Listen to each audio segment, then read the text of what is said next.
በጣም ድሃ የሚባለው በዓለም ላይ ድሃ የሚባለው ህዝብ በአሁኑ ሰዓት የአማራ ህዝብ ነው። ማጆሪቲው ደግሞ አርሶ አደሩ ነው። ጫማ አይለብስም።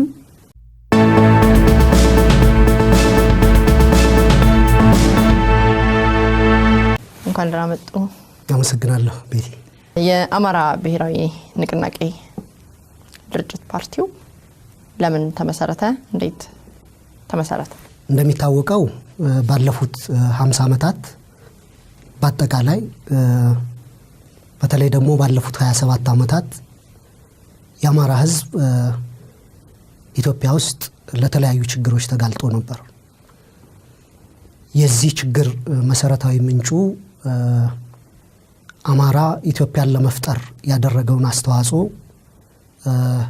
ለሀገር ያደረገውን አበርክቶ በተለየ ንባብ በማንበብ ኢትዮጵያ ውስጥ የብሔር ጭቆና አለ፣ ጨቋኙ ብሔር አማራ ነው፣ ሌሎቹም ብሔሮች ጨቁኗል ለሚል ከተማሪዎች ንቅናቄና ከዛ በኋላም በተመሰረቱ የብሔር ድርጅቶች እንደዚህ አይነት የታሪክ ንባብ ስለነበር ከዛ በኋላ የአማራን ጭቆና መዋጋት አለብን መታገል አለብን የሚሉ ግለሰቦች፣ ቡድኖች፣ ድርጅቶች በህዝባችን ላይ የተለያዩ ጥቃት ያደርሱበት ነበር።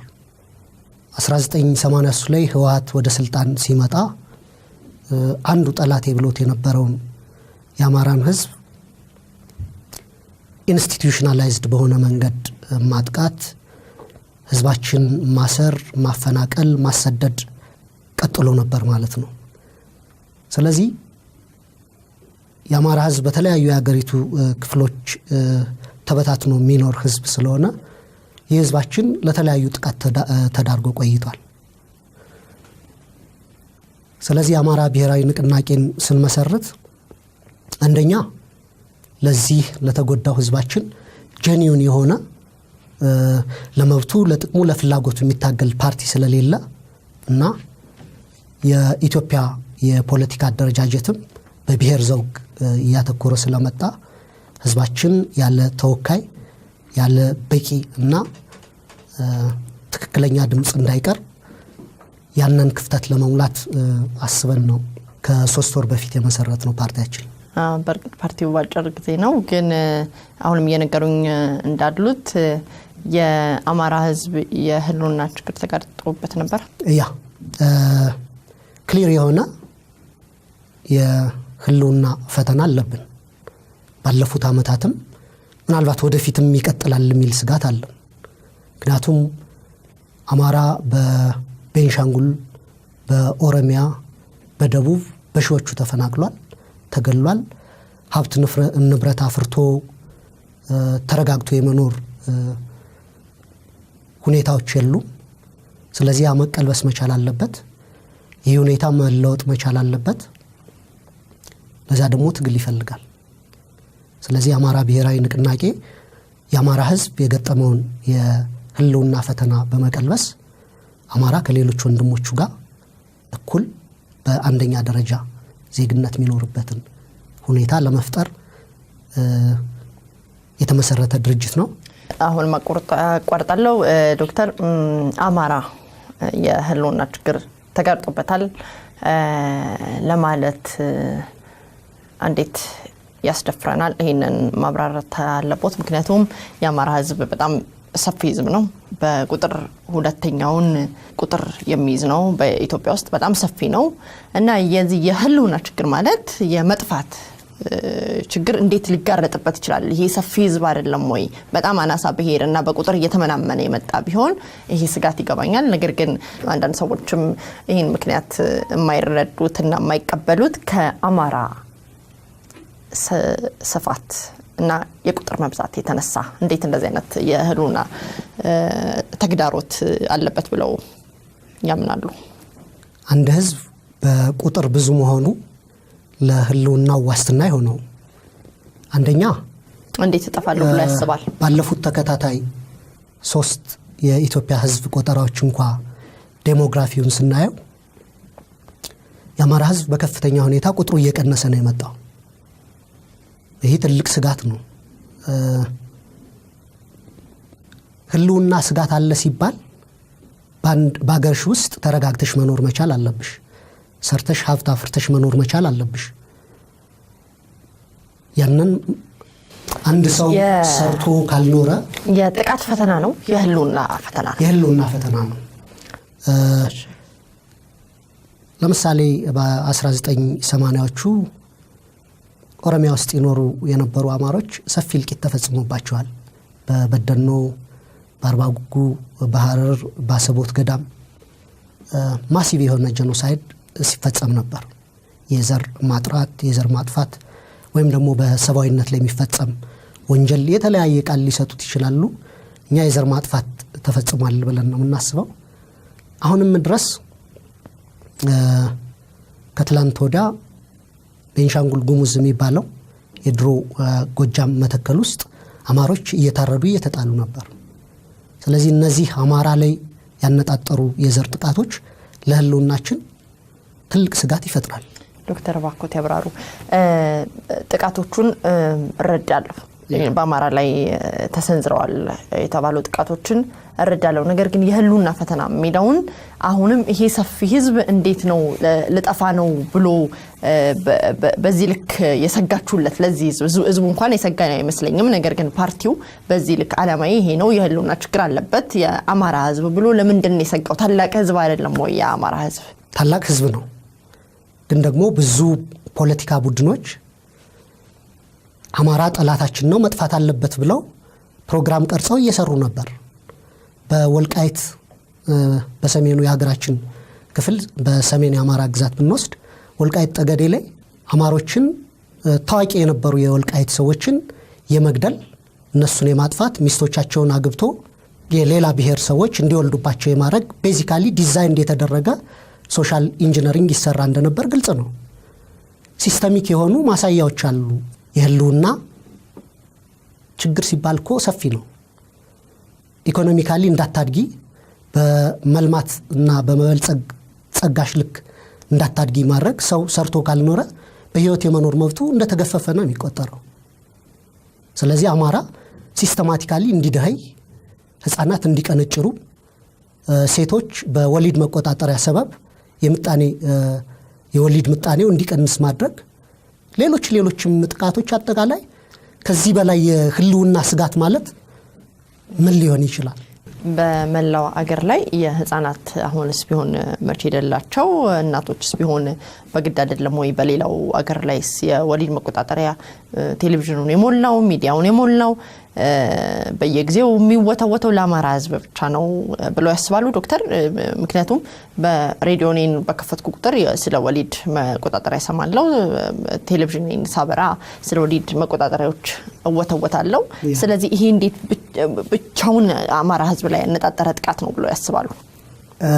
ወይም ትንኮሳ ነው ብለው እንዴት ያስባሉ? ምን መሰለሽ፣ ናሽናል ዳታዎችን በብሔራዊ ደረጃ ያሉ መረጃዎችን ስታይ አማራ ክልል በወሊድ ምጣኔ ዝቅተኛው ያለው ክልል ነው።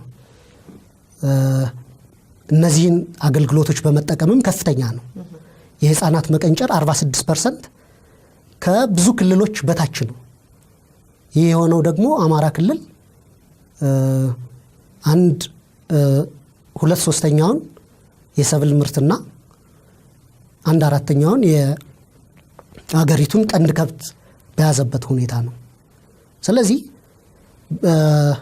ብዙ የተሰሩ ሪሰርቾችንም ስታይ ሲስተማቲካሊ አማራ ጥሩ ባልሆኑ ነገሮች ከፍ ብሎ እንዲታይ፣ ለምሳሌ በጨቅላ ህፃናት ሞት፣ በህፃናት መቀንጨር፣ በእናቶች በወሊድ ሞት፣ በእነዚህ ኢንዲኬተሮች ከናሽናል አቬሬጁ በታች ነው። በሌላ በኩል ደግሞ በትምህርት ተሳትፎ፣ በመንገድ መሰረተ ልማት፣ በመብራት ስርጭት፣ በውሃ፣ በሌሎች ፋሲሊቲዎች ስታይ አማራ ክልል ደግሞ ዝቅተኛ ነው። ስለዚህ ዲዛይን በተደረገ መንገድ አማራን የማቀጨጭ የማቆርቆዝና ግራጁዋሊም ህልውናው ፈተና ውስጥ እንዲወድቅ የማድረግ ስራ በአለፉት 27 ዓመታት ህወሓት መራሹ መንግስት ሲፈጽም ነበር ብዬ አስባለሁ።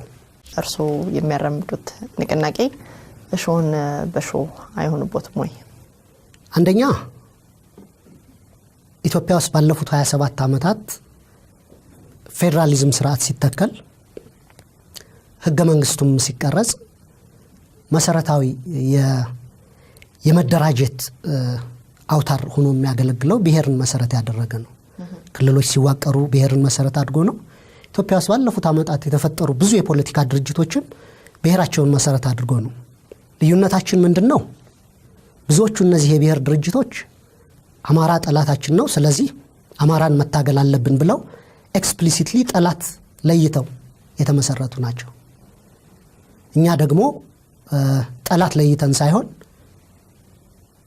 አማራ በአማራነቱ ተጠቅቷል፣ በአንድነት ካምፕ ውስጥ ሆኖ የአማራ ህዝብ ጥያቄዎች ሊመለሱ አይችሉም። የአንድነት ኃይሉ የሚባለው የአማራን ጥያቄዎች ይሸሻቸዋል፣ ይፈራቸዋል። ስለዚህ ምንም አማራጭ የለንም።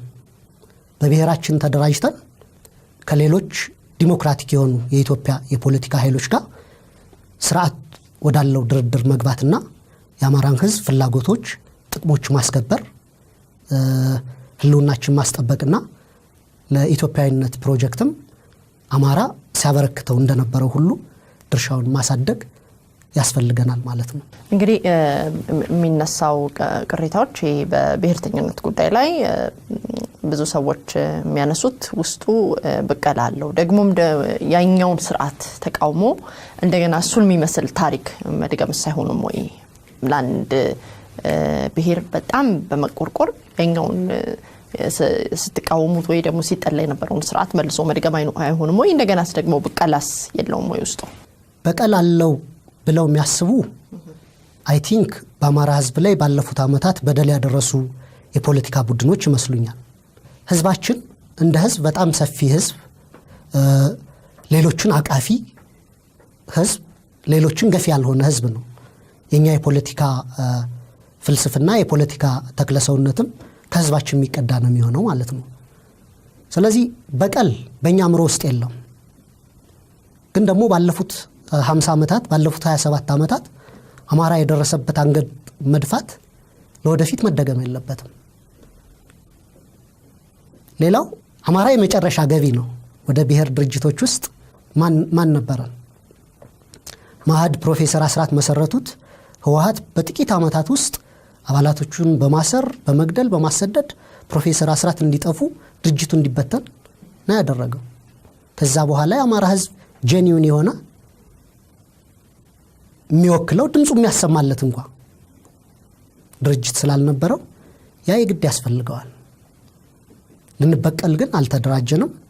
በግሌ እኔ ብትጠይቅኝ የበቀል ስሜት የለኝም። በህዝባችን ላይ የተፈጸሙት ባለፉት ዓመታት ጥቃቶች ይቆጨኛል እንዳማራ። ግን ደግሞ ይህን ጥቃት ያደረሱት የፖለቲካ ቡድኖች በወንጀላቸው መጠየቅ መቻል እንዳለባቸው አምናለሁ።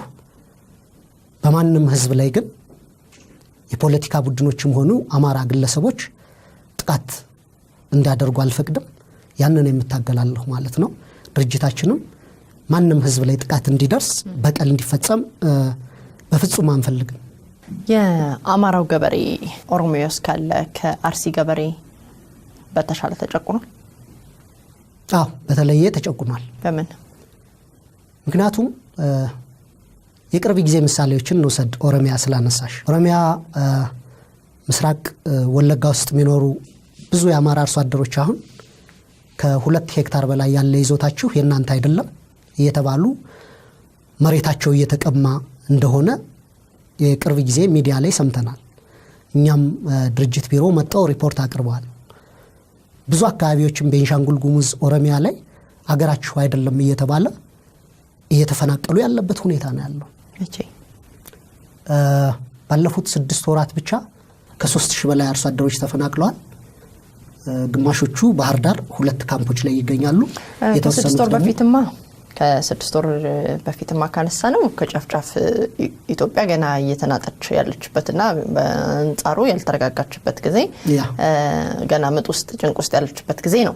ነገር ግን ያኛውን ስርዓት ካየነው ምክንያቱም በዛ ስርዓት ውስጥ ነው ተበድሏል እያሉኝ ያሉት፣ በዛ ስርዓት ውስጥ ነው የዘር ማጥፋት ተደርጎበታል፣ ህፃናት ቀንጭረዋል፣ ሴቶች እንዳይወልዱ ተደርገዋል እያሉኝ የነበረው የዛን ጊዜ የአርሲ ገበሬ ከአማራው የተሻለ ምን ደልቶት ነበር?